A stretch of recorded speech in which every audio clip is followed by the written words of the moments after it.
When I would say my room. Don't want those readings. All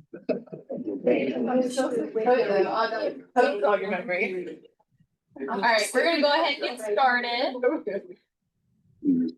Thank you all for being here. We've got a pretty full house today, so thanks for coming.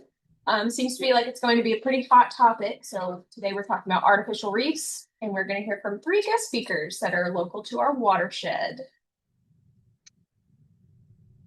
All right, so we've got Brian Hankton here with Mexico Beach Artificial Reef Association, Erica Burkett, or is it Burkett or Burkett? Either one. With Bay County Artificial Reef Association, and then Aaron Graham with the Bay County Artificial Reef Program through Panama City. Visit Panama City Beach. So first, we'll have Brian come up. We'll get started. Please hold your questions until the end. We'll have time for a short panel at the end. Okay. Let's see a little thing. Yeah. All right, my name is Brian with the Mexico Beach Artificial Reef Association. Y'all know where, anybody know where Mexico Beach is? I did one last year. Nobody knew who we were in St. Joe. So The only t-shirts I have. I did bring some t-shirts from we have an annual Kingfish tournament. That's how we raise most of our money. So if you want a t-shirt, you already have one. I tried to get it next day. Unfortunately, I got a bunch of extra larger than small. So maybe you guys can grant it. We have share our website. We just redid it. We have a Facebook page and a YouTube page.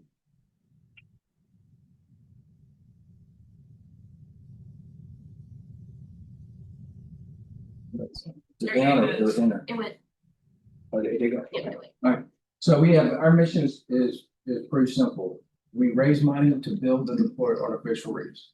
Anybody been diving offshore around here? Okay.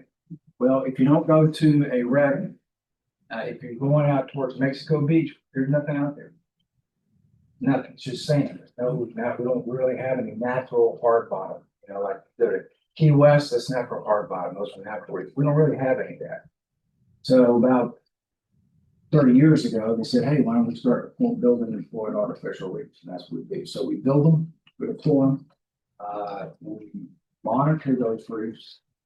We have over 500 videos on our YouTube channel here in Florida. Bob and Carol Cox do most of the videography and photography. They're excellent. So if you want to know what anything looks like offshore, go to our YouTube page. You can see that. And then we educate. This is part of what we do. But primarily, we're here to raise money to build and deploy artificial reefs. Without these reefs out there, there would be practically no fisheries. I don't know if y'all been fishing out, but you know, you have some migratory fish, but you wouldn't have your red snappers, your groupers, mangroves, and those sort of fish. They need something to hang on to. They wouldn't be here. We've been around since 1997. We are a completely volunteer force. None of us get paid. But they get money. We generally raise every year about $100,000 through different structures. We've deployed. So when we talk about a reef can be one structure. It can be 100 structures. It's like reefs can be small, they can be large. But we've deployed well over 4,000 pieces of structure from 30 years. Back in the day, it used to be, we have a whole permanent area. I'm going to show you where we deploy. It's called car bodies. Why? Because back in the day, that's the typical car. You can't do that today. They won't let you do that. Maybe some people do it, but you're not supposed to do it. So we have a ton of reefs out there. We have about 315 actual reefs made up of 4,000 pieces. I'm going to show you what some of that structure looks like. Most of the structure we put out is man-made. We use the Reef Maker primarily at Orange Beach, Alabama. They make most of our structure for us. We do occasionally get what we call vessels of opportunity, where you've got a whole ship or a barge or a bridge or whatever, as long as it can be cleaned up and get it offshore. If it's cost effective, we'll get it out there. A lot of times people will say, hey, I've got all this material. The problem is you got to get it on the barge, you got to get it offshore, and you got to be dropping right location. Let's see what else we got. Volunteer. We have about 200 annual members in the program, and all that is just basically donations being part of the organization. We have a board meets once a month. We're pretty active. We get a board member does a tournament. Our main, then I'll get to that later. Main event is going to be the fish tournament. All right, this is where we're located. So right now we are up in this area somewhere, right? So this is kind of Tyndall. That's if y'all ever go hunt for shells, you got Shell Island right up here, and this is kind of Hurricane Cut. Y'all familiar with this? All right, this is Mexico Beach, the Gulf County. Gulf County's over here, Bay County's right there. Here's Mexico Beach, and so we have 9 permitted areas. And permitted areas, we can only put artificial reefs in certain areas. We just can't go out and put them anywhere. You got to get them permitted. It's a painful process. It takes a while to get them permitted, and once they get permitted, you don't want them to expire. Basically, these are like the Sherman site. It's about a mile, about 3 miles. Kind of give you an idea. We'll put as many pieces of structure, as many reefs in there as we can to try to keep them at least 4 miles from each other. You can see. So you got about over 315. We've got inshore reefs we don't deploy to. We got Bell Shoals is right here. That's in about 20 feet of water. When you get out here to St. Reef, you're about 100. You get in the large areas, you get about 110. So we've got a lot of different options. During 2018, when Hurricane Michael hit, we had a ton of stuff in Bell Shoals. But believe it or not, in 25 feet of water, a Cat 5 hurricane will pick up that structure and move it a long way. Some of it we can't find it. That's amazing. I'll show you these pyramids. They weigh over 6,000 pounds. But that's where we're deployed. We do a deployment usually once a year. We put up money. FWC, state government, puts up money, and combined we'll do it. And we also do Memorial Reefs. I'll kind of explain that. But this is where we deploy. And we're getting ready to do deployment in April or May of this year. And we'll deploy, a lot of times we may deploy reefs in all of those sites. So they're all active. We don't deploy in Bell Shoals anymore. We did our website. Anything you want to know? Our website is kind of operational.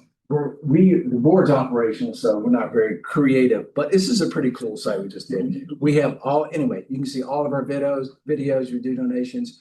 Every reef site we have, you're going to see. If you go there, click on it, it'll pull everything up we have. You click on the name of the reef. Every reef we have has its own page. Every time we do video, it goes on that page. Photography goes on that page. We do surveys. So when we dive, we come back up and we'll note how many types of fish we saw. We ask all kinds of questions. That goes on the survey. Everything it's MBA or .org. Anything you want to know about the program. These are the types. I'll show you some more pictures, but this is what we deploy. Started off, the primary structure and design is the facial reef pyramid. I think a lot of people have seen these. They weigh about 6,000 pounds. Then we started developing the grouper reef. Grouper they like dark places. They want to hide out, just like gray snapper do. Then we got the ecosystem. Then we started putting the tiered. This is great.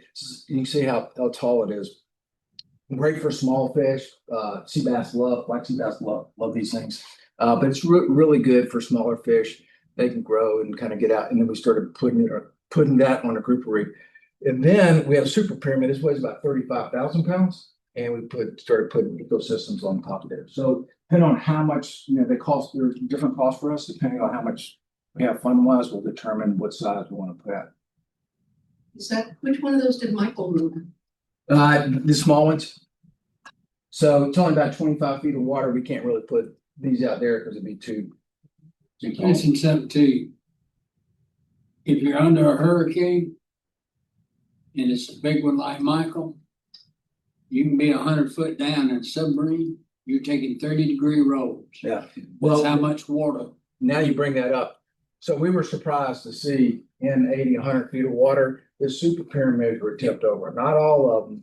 So our kind of theory, what happened was that it was so strong, it was kind of scoured, and all you have to do is get one end goes. Well, we were pretty surprised. Those are big structures, but yes. Remember, water is the densest material on Earth. Yeah. It's denser than concrete. it'll do a job on it. So anyway, we can't deploy in Bell Shoals anymore until we can figure out a way to tether it to there's a way to do it, but it's not cost efficient right now. Put I-beam down at the same. Yeah, we can't, we no longer have a structure that makes it cost effective for us to do that. Then worried about the turtles. I kind of did turtle one, I don't know, anyway, so now you got a turtle escape. They get in, they can get out, but I guess not. So we had to cut off the top of the pyramid. The super reef, just to kind of see how large it is. It's big. And then what we started doing, I think we're deploying 8 of these super reefs in the Sandy Reef area this spring. But we take what they'll do is take those ecosystems, they put them inside. So when you're on top diving and you're looking down, you can see how much structure there is, and there's pretty good habitat, because all you're trying to do is make it so these fish can hide and grow. That's an example of what an ecosystem looks like. This is all Florida limestone. So most of the material that goes out is rebar, concrete, and Florida limestone. Grouper reef with ecosystem on top. And we've talked about kind of how do we get our money. We get our money our main event is the Kingfish tournament. That's the last weekend of July. And we generally raise $25,000 to $50,000, depending on how good that is, weather permitting. Then we have the Memorial Reef program. We get donations to the Memorial Reef. I'll talk just a second about that. That's a good way. It's a great way, to remember a loved one, but it's great because you're putting a reef out there.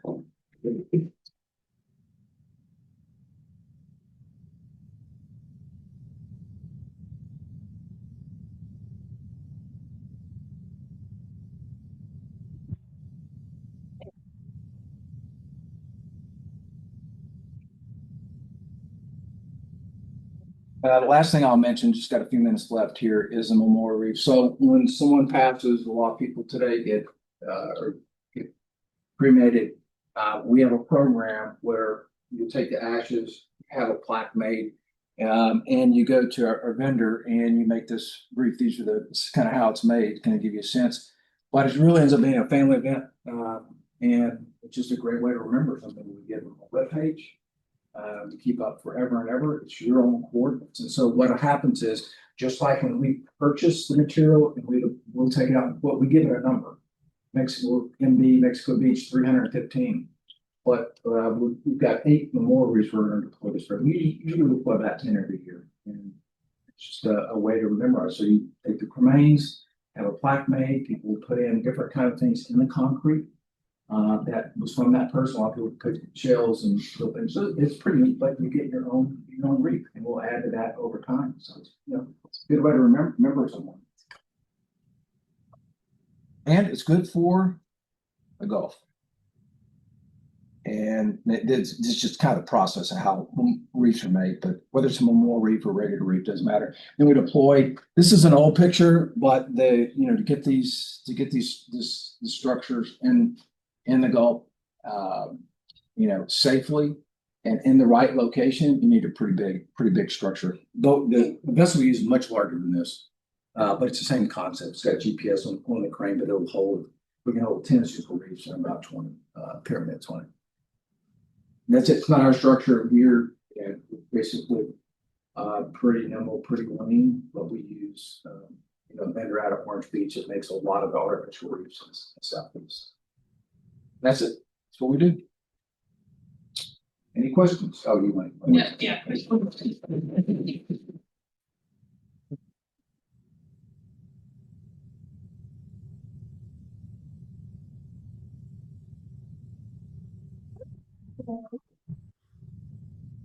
I just hit the arrow button right side. Okay. Hey guys, my name is Erica. I'm with the Bay County Artificial Reef Association. We're the nonprofit organization here in Bay County. I got my information there if you guys want to reach out to me if you have any other questions, after this presentation. So. All right, so just a little bit about myself. I did graduate from Morehead State University. It's actually a university in Kentucky, so I'm not necessarily a native, but I moved down here in 2012 with a biology degree, and I was a marine fisheries observer for about 1.5 years. And that's where I rode along on the commercial tuna longline and fishing vessels. Got to experience a lot of cool things with that. Until it wasn't so cool, when we had to get rescued offshore, I decided that I wanted to be more land-based. So I went to FWC as a marine information sampler. And there I got to stay on shore and talk to the recreational fishermen as they came offshore. So I really developed a love for fishermen and the commercial fisheries. Then moved to the Department of Agriculture, where I was an environmental specialist, and I managed the shellfish areas there for about 6 years. But things kind of progressed. I started getting into grants. So on a personal basis with our businesses, I was successful in getting a few grants, and I was like, man, I like this. I want to do this. And so my husband and I discussed it, and we're like, well, let's move on to let's try and grow this Bay County Artificial Reef Association. And so that's what I did. I left the state of Florida to pursue this nonprofit. So what is the Bay County Artificial Reef Association? It's been around since 2013, but there were a lot of challenges in the beginning. So the association was developed with the idea that Bay County was going to fund us and it would grow. But that was in 2013, and from 2013 to 2018, not a lot of stuff was done. They were able to deploy a Butter Cooper barge in 2018 with the funds from the Bay County money. But as far as fundraising goes, it just kind of fell apart. And then in 2023, my husband kind of took it by the horns and said, okay, let's get some Eastern reefs out, and I'll discuss those later. But then it really started vamping up again in 2023. And in 2025, I kind of took over. We reestablished, we cut the board down from 13 members to 7, which really helped us making decisions. Just to give you an idea that sits on my board, I got Mark Kelly. He's my vice president. He represents the charter fishing industry. Pam Anderson, she represents the head boat and marina industry. I have Jason Choppy Burrow. He is our dive industry representative. I've leaned on them both, Mark and Choppy, a lot. We got Bob Zales, who sits with the commercial industry, and he travels all over the Southeast, representing them in the political arena. He also sits on our board. We have Tom Putnam, who is very influential in the tackle shops. He sits on our board as well. And Mr. Clayton Seifert, who is our lawyer, who keeps us out of trouble in our recreational fishery. So kind of what is our mission? We want to provide recreational opportunities for diving and fishing, a lot like Brian there. We want to put reefs out, but we also want to educate and help the local environment and eventually help with local area and disaster recovery. So kind of how are we doing this? What are we doing? We haven't been very active. So I'm just kind of going to go over what we've done so far and how we're growing. Okay, so kind of the projects that we've had lined up is the Eastern Shipbuilding Coastline Initiative. That's kind of where it started in 2023. And then we pursue opportunistic reefs, things that we find that our community wants us to go after. Like I said, we have a board of fishermen, divers, everybody from every sector. So when we find these things, we get really excited and we pursue them. Of course, we're looking into grants and fundraising. So the Eastern Shipbuilding Initiative, that is where England Reef from the St. Joe Operations Yard, he approaches the students, high school students and college welding programs, and he gives them, it's a way for them to build reefs, and then we deploy them as an association. So what they have to do is they submit a design to England. England speaks with our coordinator, and once they get a plan, England will get the materials to them, and then they build artificial reefs. So this helps England because he gets welders for the shipyard. But it also helps us because we get reefs and then we deploy them, and it's helping the environment. So it works all around. Education, environmental, employers, it works. They do have to meet the Department of Army Corps of Engineer regulations, which is they have to have metal which is at least a 1/4 inch steel thick. And we want them to be between 3,000 and 8,000 pounds, just so we can move them with a forklift and they're not going to move, hopefully, until we have the hurricane. But they all go in LARS A and B, which is large artificial area reef sites. So this is just an example of what the students have done. There on the left, we have the St. Joe High School. They built the squatted truck last year, which is an absolutely amazing build. Lot of publicity on that one. We had the Tom P. Haney pyramid reef that they built. We had the submarine, and we also had the little platform right there by Chipola College. We will hit you, sorry. Will this play? Yeah, Mike. Just a little video of our deployment last year. This kind of got us up and going. And we just kind of fed off of it. Don't get your.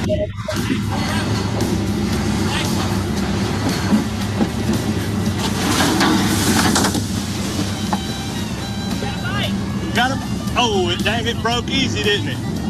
All right, guys, we tried to right the reef, and as you can see, all our twine come back with what we were doing. So 0 line is left on the reef. We're out here to deploy the artificial reefs for Bay County Artificial Reef Association. There's a lot of guidelines we got to go with. The reefs have to be out of a certain material. You can't have any ropes or any debris on the reefs. So we rid our ropes in a manner where we can retrieve 100% of all our rope, and the reef is just put down on the ocean floor or Gulf floor as natural as possible with no ropes or debris or anything like that attached to it. That's kind of our coastline initiative, and of course, none of this would be possible without the sponsorship of Eastern. They provide all the material, and they do a lot of the legwork for that. So we love to deploy them. So the next opportunistic reef, like I said, we get super excited when things come our way, and this was an opportunity we really couldn't pass up. We paid $5 for this. Now, we also had 500 man hours in it, volunteer man hours in it, trying to get it prepped and ready to be deployed. And like his organization, none of us get paid to do it. So we're always knocking on doors for volunteers, and a lot of times we're always in there doing it, a lot of it ourselves. But you can see how nasty and gross it was. We had to remove all of the petroleum, the fuel, the tanks, everything. It had to be super clean to be deployed. We had to take out the engines and the any hydraulic lines, anything like that. We also had to follow the best management practices for preparing vessels to create artificial reefs. So it's a national guidance. So none of this, we're following protocols to get these things out there in a manner that it's safe for the environment and it builds our fisheries. We did have to extend it. It was 8 foot. To be sunk, it does have to be 60 foot in Mars A and B. So we went ahead and extended it there. And we added some anchors on the back, so we were able to anchor the bow and stern when we deployed it. And it went really well. So this is this. This was done by a local. You can see we have to take off wood in the front on the top right there. No wood. There's our extension. It's part of they just don't like wood.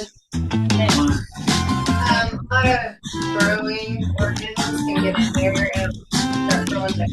At that point, it can bring free and it become a navigation hazard.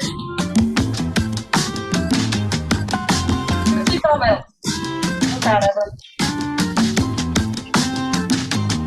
And beautifully, the anchors work perfectly. We actually got those donated those from a local. Super excited about it.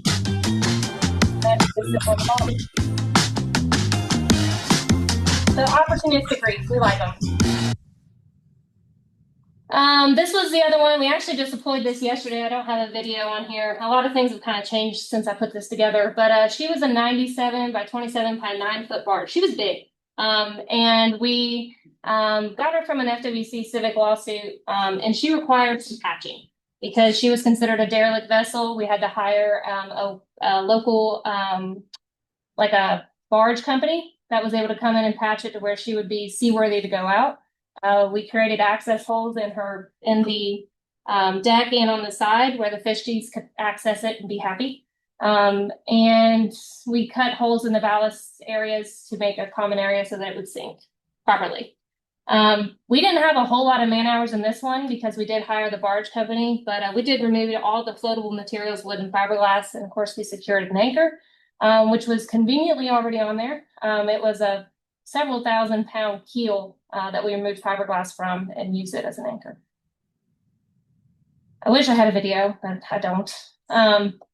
So the grants that we've pursued, so I kind of dove in this thing and kind of dove in head first, not knowing the situation, being told a lot of things. And I was like, well, I'm going to apply for grants. Let's do it. So we did. Long story short, we had some challenges. we were able to get Mike Davis with the FSU Advanced Science Diving Program involved to help us do some small area artificial reef zones and some mapping for us. So that's Mike over there with FSU. And the zones that you can see, we were trying to get small artificial area zones in those areas. We wanted a small, where the tugboat was supposed to go. If everything would have went the way we wanted it to, that tugboat would have went there in a diving area. We also, I guess the main thing is we ran into some issues with our 501c3 that we're trying to figure out. And so the challenges are there, but we're overcoming them and working on it diligently. So we definitely plan to pursue grants here in the future. All right, so fundraising. This is the fun part about everything. So fundraising for us, we do a lot of raffles. Last year, we earned around $10,000 in fundraising from that, which we were able to do a lot of the work that was required of us last year with those funds. Of course, we do have the Bay County Artificial Reef funds to fall back on. However, we do like to show a profit and that we're growing. And we were able to do that last year since I took over in 25. The PCB Fishing Rodeo. So we're going to try and build this. So last year, it's its second year. It's in its infancy. This year, we're really going to try and build that to where we can use that as our main fundraiser and sell food, sales, merchandise, and stuff like that. We just earned $3,500 off of that last year, but we want to see that skyrocket next year. So is your group running a rodeo now? So we are partnering with the rodeo. Okay. Yeah. We'd like to see a portion of the proceeds go toward our association of St. Reefs. Because once we figure out how much it takes to run the thing, I think it'll be a good thing for us. When are you doing the rodeo? It is, let's see, October 3rd of 26 through the 11th.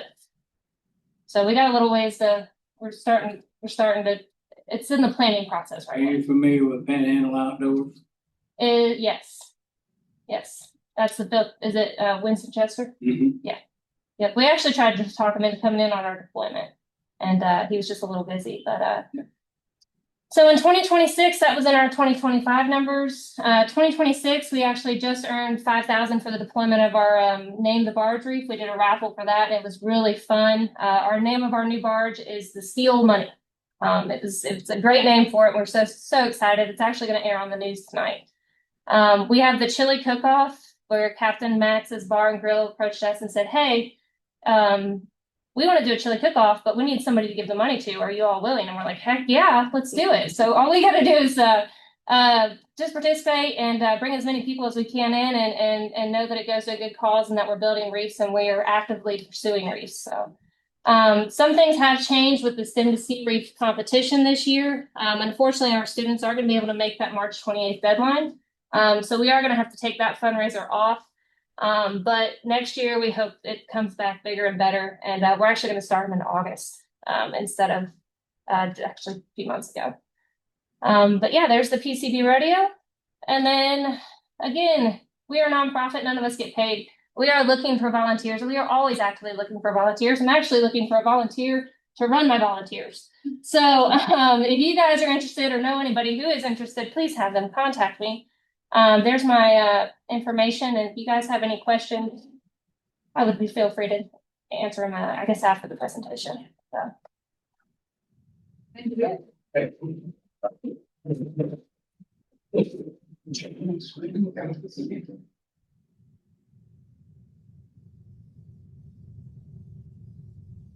All right. So my name is Erin Graham. I am the Coastal Resources Manager at Visit Panama City Beach. I'll tell you guys a little about the history of it because it does get very confusing. It was confusing for me whenever I first started. So like Erica said, back 2016, around then, Bay County put some funds towards Bacara so that they could run the artificial reef program. And like she said, sadly, that didn't work out. After that, they gave the program over to University of Florida's Extension Office, where they ran the program for many years. And last year, they decided they did not want responsibility of Bay County's artificial reef program anymore. And so Bay County Board of County Commissioners asked the TDC over in Visit Panama City Beach if they would take responsibility of the program, which they did, and they hired me. So that's a little bit of how we're all distinguished a little bit. So today I'm going to go over my responsibilities, some projects that we're working on, and then our 3-year plan. So some of our responsibilities, we have managing the Bay County Artificial Reef Program on one side, and then non-artificial reef projects on the other side. Today, I'm obviously going to focus on our artificial reef projects. So with managing Bay County's artificial reef program, that entails acting as the Bay County Artificial Reef Zone permit custodian. So Brian talked a little bit about permitting. Mexico Beach, the city of Mexico Beach, they have their own reef zones. And then Bay County Board of County Commissioners has their reef zones as well. So I am the permit custodian, or Coastal Resources is the permit custodian for those Bay County artificial reef zones. So with being the custodian, that means that we have to ensure permit compliance, both through managing reef construction, preparation and deployment, and through reef monitoring. We also will apply for new artificial reef zones, and then we regulate private reef construction and deployments as well. On the non-artificial reef sites, or non-artificial reef projects, we also do live stream underwater peer camera and then the beach renourishment program. And then under both artificial reef and non-artificial reef projects, we're always looking for grant funding. So to the fun stuff. So each year, my goal is to do 2 large artificial reef projects. That would be your military surplus items, Not a lot of vessels, people in the world etc. can say that they have an actual pirate ship. In November, we did our first large artificial reef project, and that was the Black We are able to say that. Artificial reefs really benefit both fishermen and divers. Once they develop a large ecosystem, they provide habitat, spawning grounds. They also provide food. Those are 3 limiting factors for marine species populations. By creating habitat, we're able to build the populations of fish in our area. The state of Florida has an artificial reef program. Each coastal county manages their own program, which entails artificial reef deployments and maintenance. Panama City Beach's Visitors Bureau took responsibility of that artificial reef program, and our big debut is sinking the Black Pearl. The Black Pearl was made with the intention of making a movie prop for films such as Pirates of the Caribbean, Dead Man's Chest. One of the exciting parts of this project was getting to partner with Haney Technical College's welding students. They made a treasure chest, a ship's wheel, plank, and some pirate flags and cannons. Being able to see their creations and being able to dive it and see all the divers just enjoying the creations, it was amazing. Certain areas along the continental shelf have some natural bottom habitat. Whenever you get up into Northwest Florida, we have a lot of just flat, sandy bottom, and that provides no relief for fish, so that means no habitat for fish. So by placing these artificial reefs out there, we're creating that habitat that was not there to begin with. Because the boat was destined to be a movie prop, a lot of the typical things that we would have to remove, the boat didn't have to begin with, and it became a perfect artificial reef. So dive shops have already reported over 500 dives since November on this Black Pearl. I don't know if you guys know, but it has been really cold outside. So I can only expect that this reef will be even more popular whenever the water starts warming up. I think water. It sank in 75 feet, but all of those additions, like the ship's wheel, the mast, the cannons, those are all accessible to just an open water diver certification. So this year, and probably going into next year, we're going to be working on some snorkel reef zones. We're going to be permitting 4 8-acre snorkel reef zones. The proposed locations are up there. They are subject to change, especially with the permitting process. The designs include sculptures like you see in the top picture. That is from Walton County's snorkel reefs. And then in the bottom picture, that's your eco discs, and they provide really good habitat for a wide range of species of fish, including your little turtle dude down there. So we do annual reef monitoring. It is a permit condition, but I thought let's capitalize on that. So we are going to be collecting information that not only suffices our permit conditions, but also gives me some really good key information to making management decisions. So that includes sonar reef verification, where we look at physical data like location, relief, depth, and then ecological surveys where we're looking at species presence, species abundance, and habitat use. And then while we're down there, we can also look at the structural integrity of the reef as well. We are also doing an annual reef modules project, similar to what Brian was talking about, and Erica as well. These reef modules have just all kinds of science to back them up, saying they have such optimal amounts of nooks and crannies that they support great ecosystems. There's plenty of research out of Auburn University and South Alabama supporting that just 2 of these side by side produce the same ecosystem size as a 100-foot vessel. So we're planning on putting at least 12 of these out each year with an annual project and making some good fishing spots. Some other projects we got going on, we have 2 grant projects going on. One is the NERDA grant, in which we are getting over 25 of those prefabricated fishing reefs. And then the Restore grant, in which we are getting 160 tons of concrete and steel material that will be deployed hopefully this month, weather permitting. And then the non-artificial reef projects are our beach renourishment, which Sustainable Beaches, they manage that. And then our live stream underwater pier camera, in which you can see the video up here. This is from Deerfield Beach underwater pier camera. It's really cool. It's interactive, especially if somebody doesn't dive or snorkel. They get to actually see what fish are using the pier as habitat. So like I said, we also provide regulation over private reef deployments. This is something really special to Bay County. Not a lot of counties in Florida have this opportunity. So in 1994, Bay County Board of County Commissioners decided that individuals could use our large A and B permit as long as those reef materials were inspected and approved by a county official. So me being the new representative of the county, I go and I inspect and approve those materials. And then we are responsible for making sure that the deployments abide by permit conditions and then also post-deployment reporting. Just curious, so on the private reefs, Mhm. If they go through you, are the location public? No. Okay, So just recently, I worked with our attorney to make sure that private reef deployments are considered a trade secret. So that means that if anybody tries to do a public records request, they are constituted as a trade secret and nobody can access that that's information. good, that means people might actually go through you. Yeah, no, we've been really successful. Tax deductible if you can do that? Tax deductible. Well, that would have to be a donation, huh? That's not exactly it. I don't know. If you donate it to Coastal Resources and I deploy it, it's gonna be public.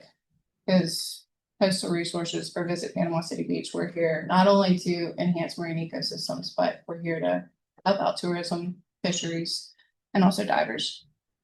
So our 3-year plan, basically everything that said annual in that presentation, we're gonna continue doing that. I do want to develop a little bit of citizen science with our reef monitoring. I conducted a survey for a lot of our reef users earlier this year, in which 70% of them said that they were interested in participating in citizen science involving artificial reef monitoring. So we're going to start implementing a very easy, repeatable standard of procedure. And hopefully in the next couple of years, we can start implementing an app so that we can streamline data submissions as well. We're hoping to finalize both the Restore and NERDA grants coming up. Finish out some projects, start some new projects. We've been talking to the DuPont Bridge Construction Company, in which once they build that new bridge, the demolition of the old bridge, we can use that material as artificial reef material as well. And then FADs are your fish aggregating devices. We are just in the infancy of it, but it is in talks and it's in my plan to get that rolling within the next couple of years. This year specifically though, a lot of the time is going to be devoted to those reef permits, applying for new permits and then reauthorizing the ones that are going to. All right.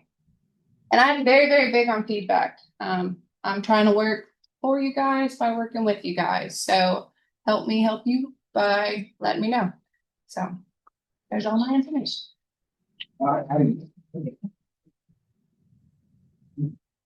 I I know the mentioned, but Erosion of sand on the beach. Whenever it erodes to the point where there's not a lot of beach left, they will dredge sand from adequate sand borrow areas and put it back up on the beach, Dredging is what you're talking about? essentially. Okay. But then that dredge material is approved as sand borrow, Okay. and it is then replenishing the beach. Does anyone do that? Is there an organization that does that for the bay? When it erodes back, that they replenish that somehow? If so, I'm not aware of it. I can get you in. The only contact thing with- going on in the bay will be under the Corps of Engineers. Which anything that we do is also under the Corps of Engineers. Everything is permitted through them. And if it's within state waters, it's also permitted through the state agency, Department of Environmental Protection. Yes. We've got about 10-ish more minutes for questions, so if you want to have a seat and we can direct. Real quick, questions. can we show that video? Oh, yes. Okay, so Sorry. part of our restore grant, there's a lot of conditions that go into the grant. One of those conditions is 1 year post deployment, we have to do monitoring. So on Monday, we did some dives out there, and I just wanted to show you that within 1 year, this is the kind of life that was attracted to that area.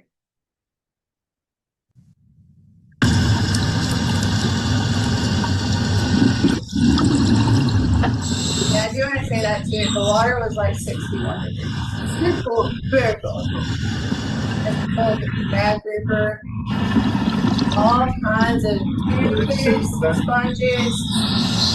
It's about 6 miles we're gonna pass in our SARS end zone. Really fun.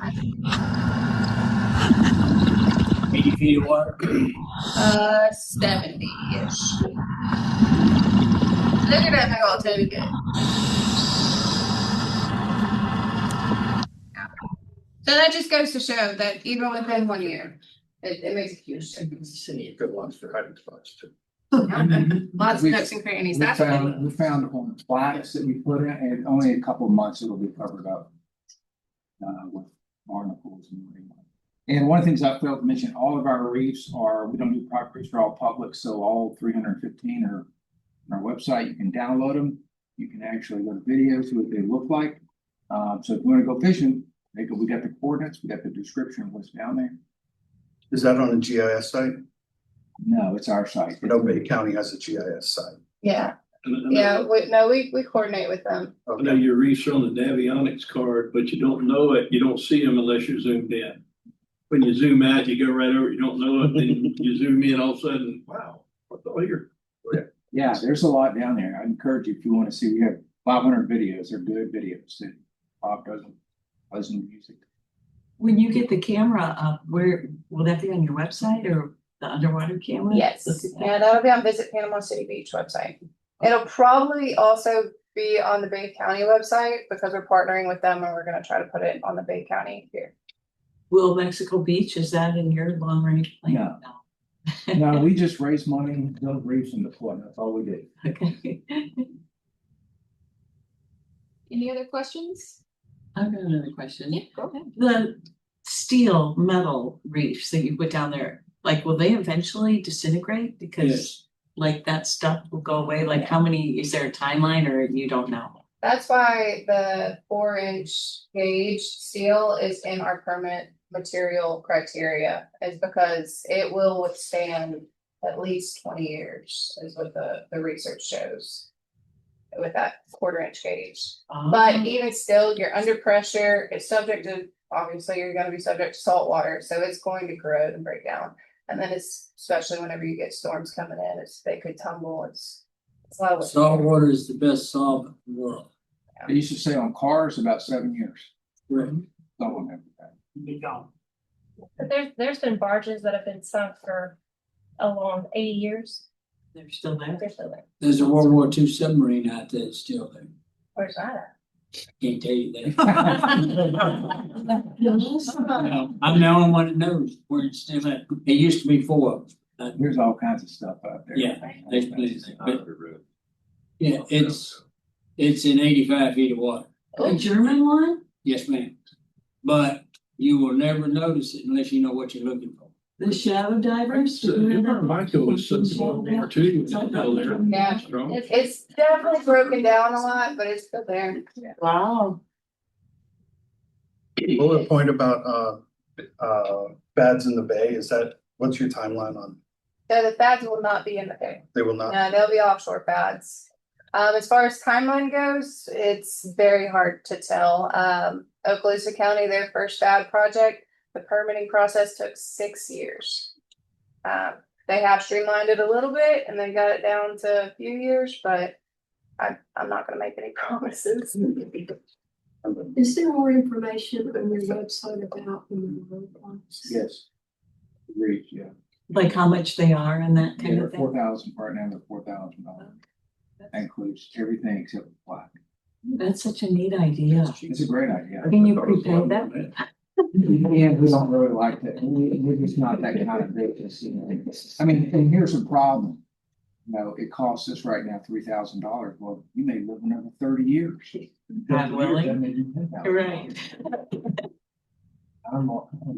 I hope I give you that problem. Yeah. It's a great idea It's though. and it's Yeah. either people, they love it or they're like, no, it's not for me. So it's not really something. We just let people know about it. Every year we somehow do about 10 of them. Yeah. Wow, that's cool. On one Monday. Back in 1960, my father tried to talk the county into buying 4 of the little ships when they were being cut up over here. And they told him, "You never get y'all fish in the Gulf of Mexico." Now they'd kill for one. People don't listen. It's muster getting ready to be deployed. That's the SSUS, yeah. big. Oh, that's right. They're planning for April. It'll be a ways away. We'll go over $60 more pass. Okay. I think they're gonna live stream. They should. Yeah, How are they getting them and we're not? that'll be cool. So they had planned on putting it between Okaloosa County and Bay County. However, that is part of Eglin Air Force Base area. And so because of the activity that they have out in that zone, the area might have to be shut down over 100 days out of the year. So it just made more sense to not put it in that zone, which meant not putting it near us. Really sucks for us, but it made sense. Do you have a permit site deep enough for that? No, currently we do not, but with the reauthorization of our large A and B site, I'm going to be expanding those zones and hopefully that'll go out into deep enough water that we can get some of those really large vessels. And the reason for that being, whenever you deploy anything, it has to meet a vertical clearance. And that vertical clearance is 50 feet. So if we got anything the size of the USS or SS United States at this point, we would not suffice that 50-foot clearance. We have to have water deep enough to get a boat that big. You'd have to go more than 12 miles offshore. Way more. That becomes a problem too. Yeah, what is your plan for how far out to deploy reefs? So with that expansion, we haven't put all of it, we're doing bottom surveys. There's a lot of live bottom to the west. And once you start getting far enough south, there's some deep water coral. So we have to look at all that and factor that into where we can expand. We gotta find water that's deep enough, that's flat and sandy. Yeah, we go out about 20. Yeah. That's about what most people, Yeah, I mean, I'm hoping the ones here go out that far. It's. Yeah, but you know, it like car bodies is 65 feet of water for us. It's about 6 miles. Anybody get out there, you can catch. Yeah, Catch nice red and all the, snapper. and all the snapper are gone by the second day of the season. I don't know, got some good big snapper. Getting that close. I have a question for you. For your next, you said opportunistic reef. So that's my understanding of that is like you have an opportunity to get a vessel and then you sink it. Yes, ma'am. What's your next one planned? Well, it's we have a few options. I mean, we don't know right now. We could pursue the derelict vessel program for some more barges. That's on the table. Searching for larger vessels on the table. Of course, it requires funding, so it's a lot of fundraising and trying to figure out what organizations we can partner with to make that happen.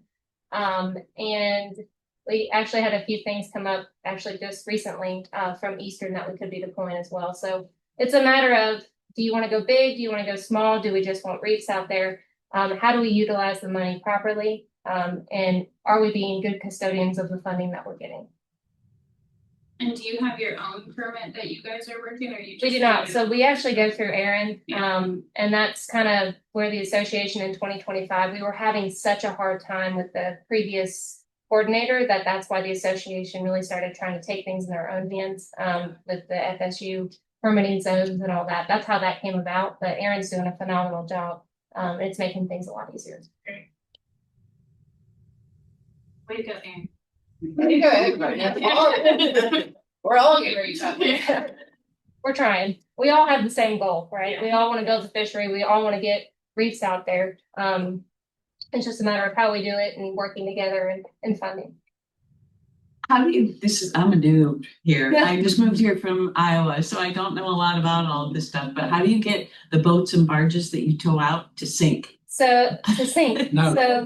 there is a sink plan. We do have to come up with a sink plan. We did have holes that we were able to take a sledgehammer. They were prefabricated, and for that barge, we just hit them out with the sledgehammer. Once you got out there. Once we got out there. Now we did have to pay the barge company to make it seaworthy enough to go out there. So we were repairing the thing before we sank it, ironically enough.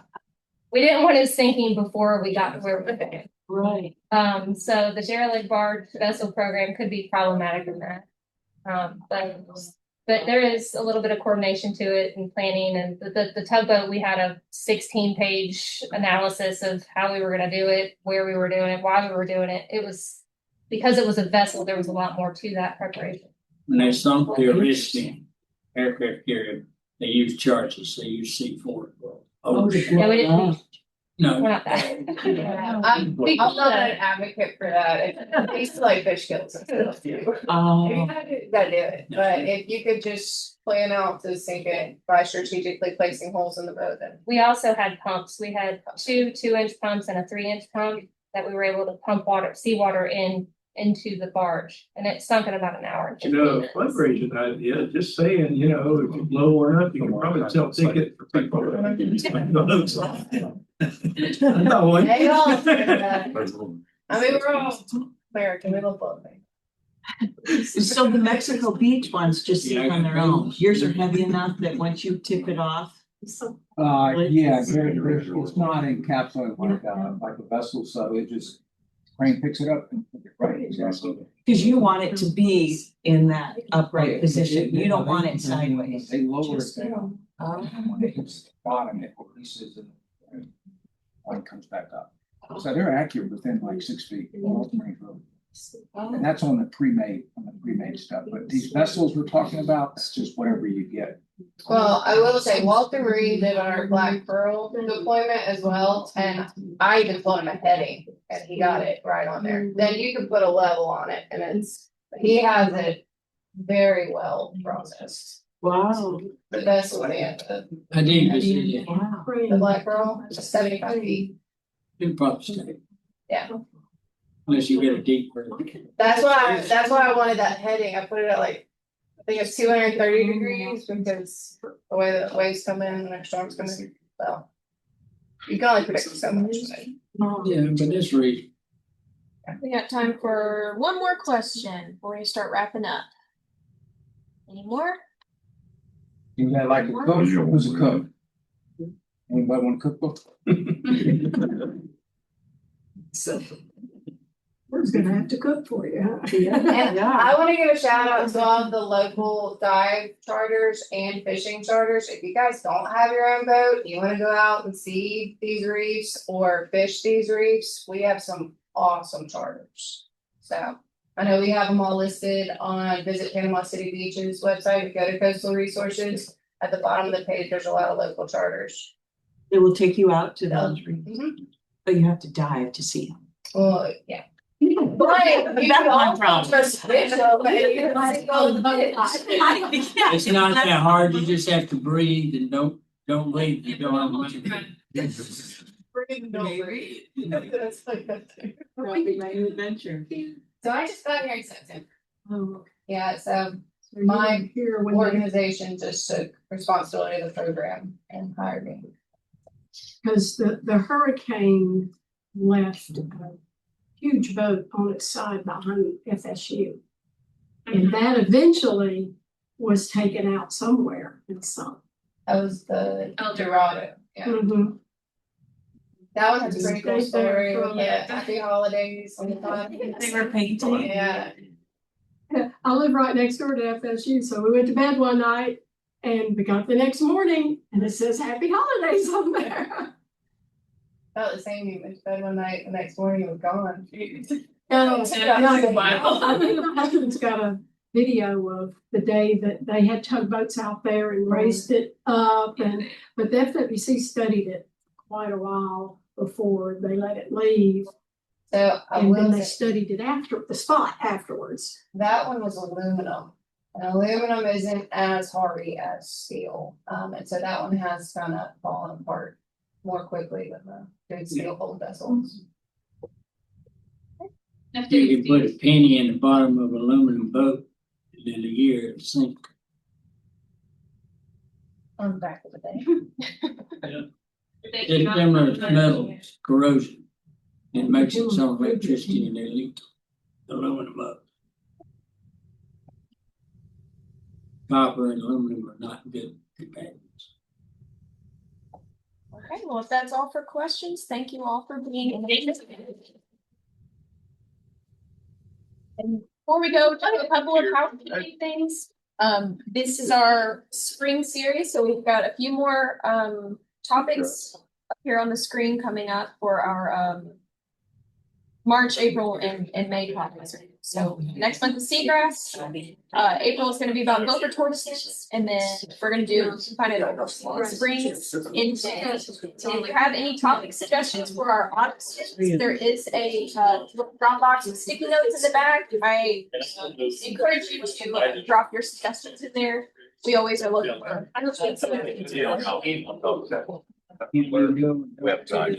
Yeah. Okay, yeah. Go that email. Okay. Great. So